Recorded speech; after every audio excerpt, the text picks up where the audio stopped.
वाह वॾियूं ड्रेसूं बेसूं पतलून पाया आहियो वॾा क्या ऑफिसर था लॻो को 50 को 150 ॾेई वञो बा।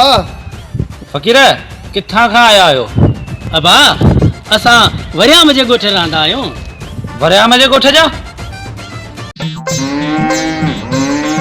वॾेरा वरियाम जो नालो वरितोसीं त हिन खे सड़क पैदा थी पई आहे। कमदार वरियाम जाके वेठा माइट अथई तॾहिं त हिननि जे दिलि जी धड़कन तेज़ थी वई आहे। हिकिड़ो कमदार आहे हिकिड़ो वॾेरो आहे पोइ बि पिन था वठनि। वॾा इहा दुश्मननि जी चाल अथई। ही पिनण जे बहाने हिते जासूसी करण आया अथई।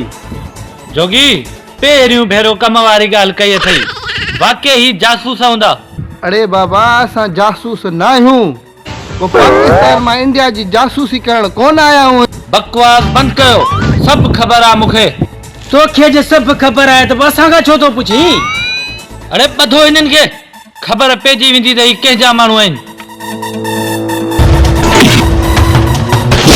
ओ असां कंहिंजा माण्हू कोन आहियूं ॾेड़ीअ ॿुढा ओ पिशावर जा पुलका मूं मां हथ कढ।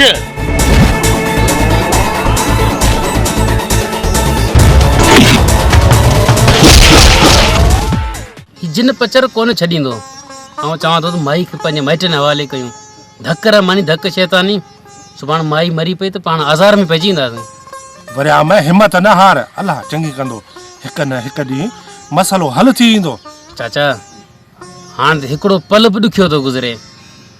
रेशमा जो फ़कीर हर हर भॻो बीठो आहे। वरियाम सुखनि जो सिज उभरंदो आसरो न लाइ। उभरियो अथई सुखनि जो सिज। तव्हां ॿई अॼु मूंखे ख़ुशि करियो। फ़कीर तूं अलाए कहिड़ी ॻाल्हि में ख़ुशि थींदे? नचो नचण जहिड़ो तो छॾियो किथे आहे भॼ भॼ त मींहुं थो अचई। मूंसां बक बक न करियो जीअं मूं तव्हांखे चयो आहे तीअं करियो। छो थो पसूरी पधुरी करी असांखे नचण अचे किथे थो? तव्हांखे मुंहिंजी ख़बर आहे त मां छा थो करे सघां। हा तव्हांखे चवां थो नचो।